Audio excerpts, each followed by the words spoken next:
नमस्कार, मैं हूं आपके साथ श्वेता पांडे और आप देखना शुरू कर चुके हैं आर्थिक धारा।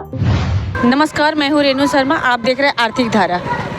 आप अगर वोट देने जाते हैं तो क्या सोच के जाते हैं? आपके मन में क्या चलता है? मेरा ये पहला विचार होता है कि मैं जिस प्रधानमंत्री के रूप में जिसे चुनूंगा वो हमारे देश को कितने आगे लेके जाएंगे, मेरा देश किसके हाथों में सुरक्षित होगा, आर्थिक दृष्टि से, सुरक्षा की दृष्टि से, स्वास्थ्य की दृष्टि से, इकोनॉमिक की दृष्टि से जो उचित होगा मैं उसी को ही वोट करूंगा। अच्छा, शत्रुघ्न सिन्हा और एसएस आलूवालिया और जहां आरा खाली में कौन तीनों में सबसे ज़्यादा टक्कर देने वाला आपको ये लगा, प्रतिनिधि लग रहा है? मेरे हिसाब से सुरेंद्र सिंह जी आलूवालिया के टक्कर में कोई नहीं है। शत्रुघ्न सिन्हा निश्चित रूप से एक बड़े सेलिब्रिटी रहे हैं, बहुत अच्छे फिल्मकार हैं और भारतीय जनता पार्टी में भी बहुत दिनों तक उन्होंने काम किया। पर जब वो तृणमूल कांग्रेस के इस बाई इलेक्शन में जब वो यहाँ पर सांसद बन के चुने गए तो आप जो उनको खामोश बोलते हैं वो हम लोगों को खामोश करके चले गए कि 2 साल में उनका दर्शन कभी आम जनता को नहीं हुआ। वो क्या काम किए उनके पास कोई शब्द भी नहीं है। रही सवाल जहां आरा खान जी का, तो जहां आरा खान सीपीएम फिर से एक धार्मिक तुष्टीकरण की दृष्टि से मेरे हिसाब से वो एक कार्ड खेल रहे हैं। तो ऐसे एक नेता को हमें चुनना है जो न सिर्फ किसी सब धर्म को लेकर के चले, समाज में एक शांति का कायम करे। इस दृष्टि से एसएस आलूवालिया जी ही इस आसनसोल के सीट के लिए परफेक्ट बैठे। जैसे बाबुल सुप्रियो और ये चले गए टीएमसी में तो 2 सीटें कम हो गई। इस बार आपको क्या लगता है, सीटें बढ़ेंगी या घटेंगी? निश्चित रूप से भारतीय जनता पार्टी की सीट बढ़ेगी मेरे हिसाब से, क्योंकि तृणमूल कांग्रेस का जो सरकार इस बार इलेक्शन के बाद जो उन लोगों का घोटाला सामने आया है, शिक्षा के रूप में घोटाला हो, खाद्य के रूप में घोटाला हो, विभिन्न प्रकार के घोटाला सामने आए हैं। ऐसी घोटाला जिसे क्षमा नहीं किया जा सकता है सरकार को। शिक्षा सबसे बड़ी घोटाला शिक्षा मेरे रूप से। जब आप शिक्षा अगर यहाँ के कमज़ोर हो जाएगी, शिक्षा पे आघात किया जाएगा तो राज्य का विकास होना मुश्किल हो जाता है और हम लोग बहुत पीछे पिछड़ जाएंगे। इसलिए मैं इस दृष्टि से मैं कहूँगा कि बीजेपी की सीट बढ़ेगी और भारी मतों के साथ हर सीट जीतेगी। 400 पार करेगी या? मोदी जी की सरकार तो पूरे भारत में बनेगी ही, 400 पार होगी, यहाँ भी 35 पार होगी। आसनसोल से जैसा है कि 2 बार बाबुल सुप्रियो रह चुके हैं और शत्रुघ्न सिन्हा तो बाबुल सुप्रियो जब थे तब क्या जी देखिए, बाबुल सुप्रियो जब थे आप देख सकते हैं कि देखिए भारतीय जनता पार्टी में जो भी रहता है, बाबुल सुप्रियो पहले भारतीय जनता पार्टी में थे और जब भी भारतीय जनता पार्टी से जो जुड़ता है तो ये मूल्य होता है भारतीय जनता पार्टी का कि जनता की सेवा करनी। भले वो बाबुल सुप्रियो के रूप में आए कोई नेता या फिर कोई और नेता है, जो भी नेता आएंगे वो बीजेपी के जो सिद्धांत है कि जनता की सेवा करनी उस हिसाब से करते हैं। अभी आप देख सकते हैं कि जब बाबुल सुप्रियो रहे थे तब उन्होंने एक ब्रिज का निर्माण किया था वहाँ पर, आप मनोज सिनेमा के नीचे। अभी तक वो ब्रिज का जो काम था वो वहाँ पर बीजेपी में जब थे उन्होंने स्टार्ट किया, उसके बाद वो छोड़कर चले गए टीएमसी में। और जब वो टीएमसी में चले गए, अगर उनको इतना ही था कि उनको जनता की सेवा करनी थी, लेकिन क्यों? क्योंकि भारतीय जनता पार्टी का सिद्धांत है सेवा करनी, लेकिन दूसरी पार्टियों का सिद्धांत नहीं है कि इसको सेवा करना है, उनको सिर्फ गद्दी पे बैठना और कुछ करना नहीं है। तो उस समय क्या हुआ उनका, उन्होंने वहाँ टीएमसी में गए और वो काम रोक दिया। चलिए उन्होंने रोक दिया, लेकिन जो एमपी हमारे शत्रुघ्न सिन्हा साहब जो चुनकर जनता ने लेकर आए थे उन्होंने क्या किया, उन्होंने भी वही सिद्धांत किया, उन्होंने भी खाली बैठ गए, उन्होंने काम नहीं किया। आप जानते हैं 2022 से वो है, अभी ये 2024 होने वाला, लेकिन एक भी काम आप गिना दीजिए जो शत्रुघ्न सिन्हा ने किया हो, कोई ऐसा काम शत्रुघ्न सिन्हा नहीं। 3 साल से तो शत्रुघ्न सिन्हा जी थे, लेकिन उन्होंने कोई काम नहीं किया। जो साफ सी बात है, उन्होंने कोई काम नहीं किया। आप देख सकते हैं कि अगर आप बाबू सुप्रियो की बात करते हैं तो उस समय बाबू सुप्रियो जब भारतीय जनता पार्टी में थे, क्योंकि जो भी होता है, जो भी किया जाता है भारतीय जनता पार्टी की तरफ से, कुछ भी अगर भारतीय जनता पार्टी अपने मैनिफेस्टो पर लिखती है और जब वो एमपी चुना जाता है तो वो एमपी उस मैनिफेस्टो के हिसाब से काम करता है, वो सारी चीज़ों पर काम करता है। लेकिन इस जगह में जब बाबू सुप्रियो जी थे तब उन्होंने पुल का काम किया, लेकिन उसके बाद वो भी चले गए, उन्होंने भी बंद कर दिया काम। जब शत्रुघ्न सिन्हा जी आए हैं, शत्रुघ्न सिन्हा जी चले, शत्रुघ्न सिन्हा जी आए किसके लिए?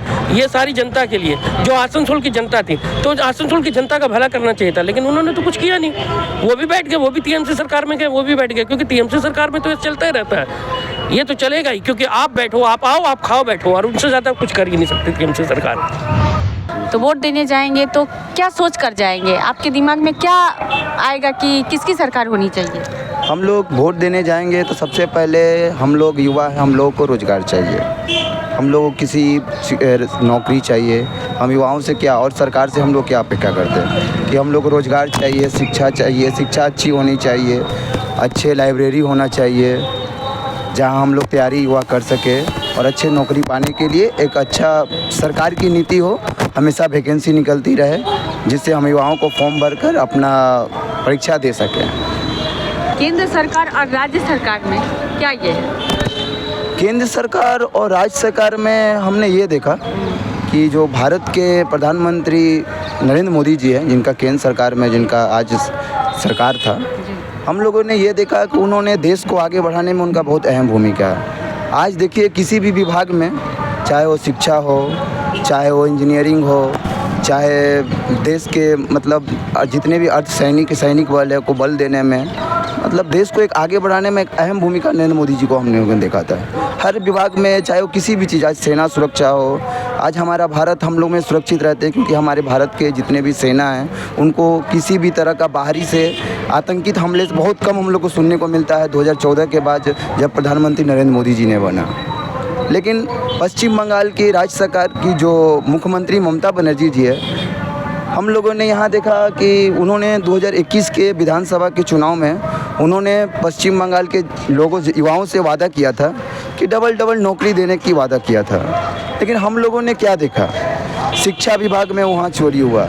जो योग्य प्रार्थी थे, जो परीक्षा पास करके आज इतने दिनों से कोलकाता के रोडों में धरना दे रहे हैं, और जो अयोग्य प्रार्थी हैं वो देखा गया कि स्कूलों में पढ़ा रहे हैं।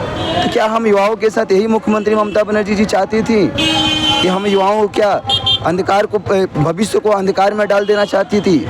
हम लोग युवा क्या देख रहे हैं आज पश्चिम बंगाल में?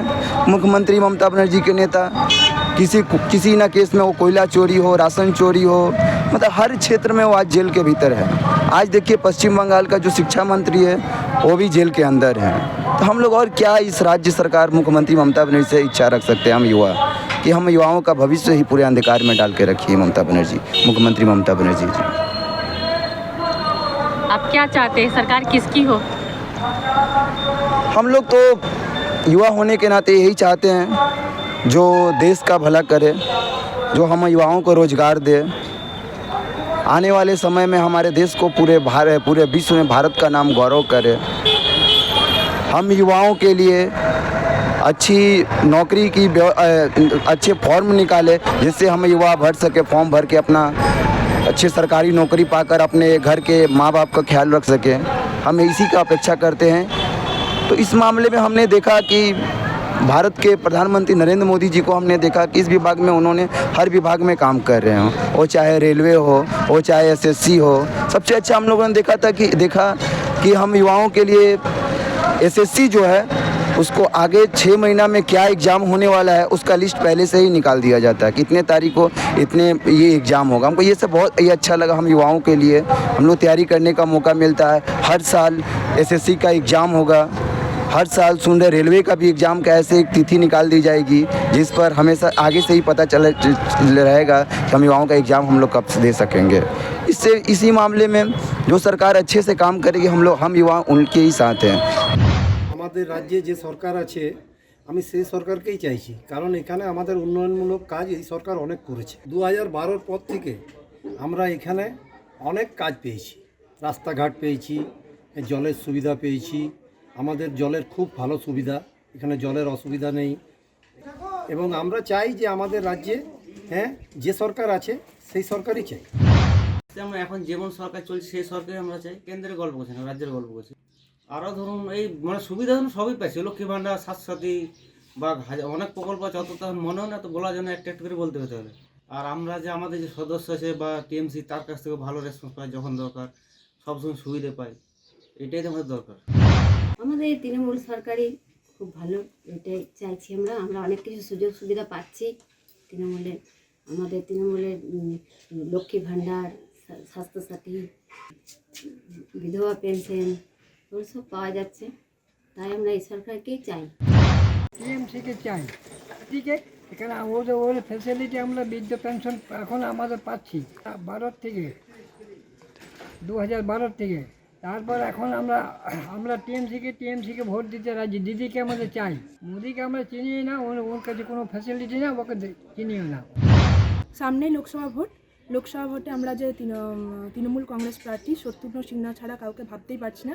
কারণ রাজ্য সরকারের বিভিন্ন সুযোগ সুবিধা, যেমন ড্রেন যেমন আগে খুব খারাপ অবস্থা ছিল, এখন সেই ড্রেনের উন্নতি, রাস্তাঘাট উন্নয়ন, এছাড়াও শিক্ষাক্ষেত্রে কন্যাশ্রী 25,000 টাকা, এছাড়াও মাসে এককালীন ভাতা 750 করে কন্যাশ্রী দিচ্ছে, এছাড়াও রূপশ্রী, মহিলাদের লক্ষ্মীর ভাণ্ডার, বিভিন্ন রকম প্রকল্প, এছাড়াও বৃদ্ধদের বিধবা ভাতা, বিভিন্ন রকম পেনশন রাজ্য সরকার আমাদের ফেসিলিটি দিচ্ছে। তাছাড়াও পড়াশোনার ক্ষেত্রে বিভিন্ন স্কলারশিপ, আরও উচ্চশিক্ষা ক্ষেত্রে স্কলারশিপ, সব কিছু আমরা রাজ্য সরকারের কাছ থেকেই পাচ্ছি। মোদী সরকার কেন্দ্র থেকে দিচ্ছে, কিন্তু ওটা উন্নয়নের জন্য অতটা আমাদের মানে শিক্ষাক্ষেত্রেও বলুন আর অন্য ক্ষেত্রেই বলুন, উন্নয়নের ক্ষেত্রে অতটা কাজে লাগাতে পারছি না। কিন্তু রাজ্য সরকারের যে ফেসিলিটিগুলো দিচ্ছেন সেগুলো আমরা উন্নয়নের ক্ষেত্রে কাজে লাগাতে পারছি। তাই রাজ্য সরকারকেই নির্বাচন করতে আমরা চাইছি।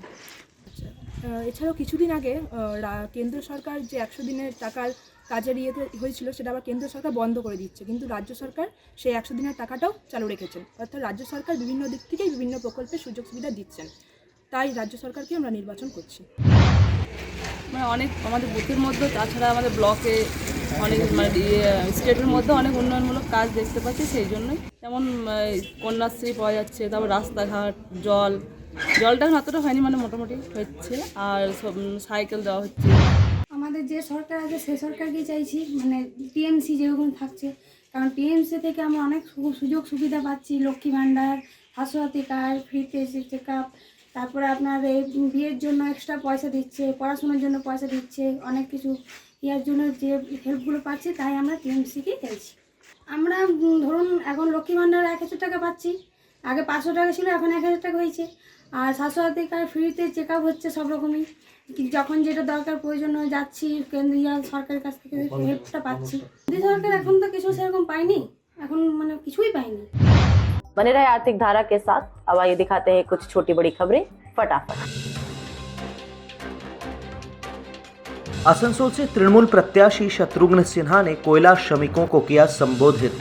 शहर के रविंद्र भवन में कोयला खदान श्रमिक कांग्रेस ने आयोजित किया था कर्मी सम्मेलन।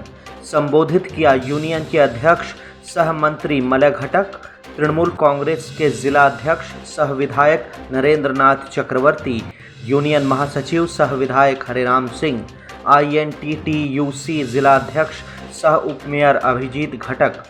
शत्रुघ्न सिन्हा ने किया दावा, कोयला श्रमिकों की समस्याओं से पहले ही हैं अवगत। रियल लाइफ में बनाया काला पत्थर में की भूमिका। रियल लाइफ में अब जुड़ने का मिला है मौका। नरेंद्र मोदी से अधिक ममता की गारंटी को बताया विश्वसनीय। रानीगंज थाना के वल्लभपुर में हो गई विवाहिता की मौत।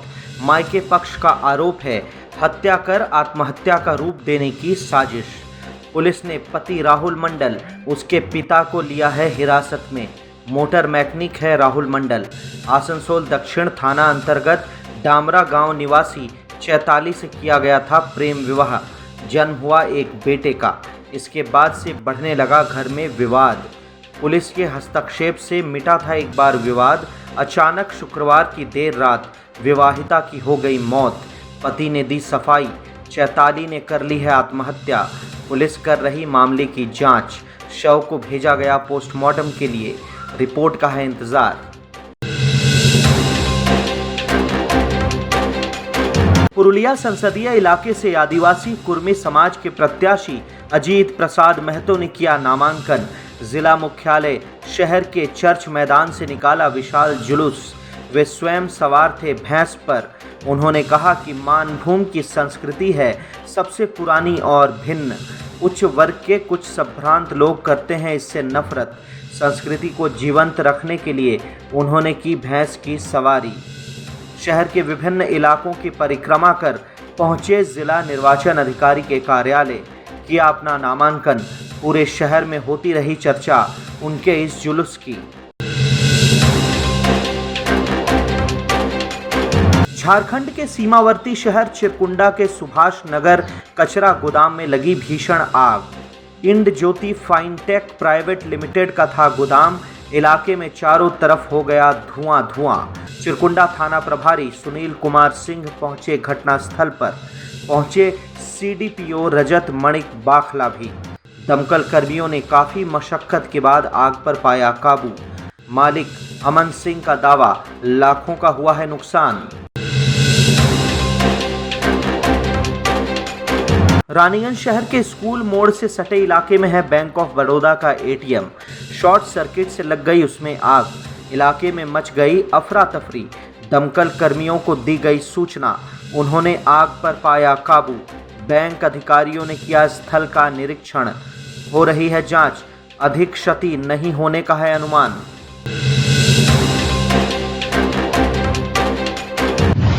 आज के लिए इतना ही। फिर मुलाकात होगी ऐसे ही एक और अंक के साथ। तब तक के लिए स्वस्थ रहे, अपना ध्यान रखें, जुड़े आर्थिक धारा के साथ। आर्थिक धारा यानी अपनी माटी अपनी थाती।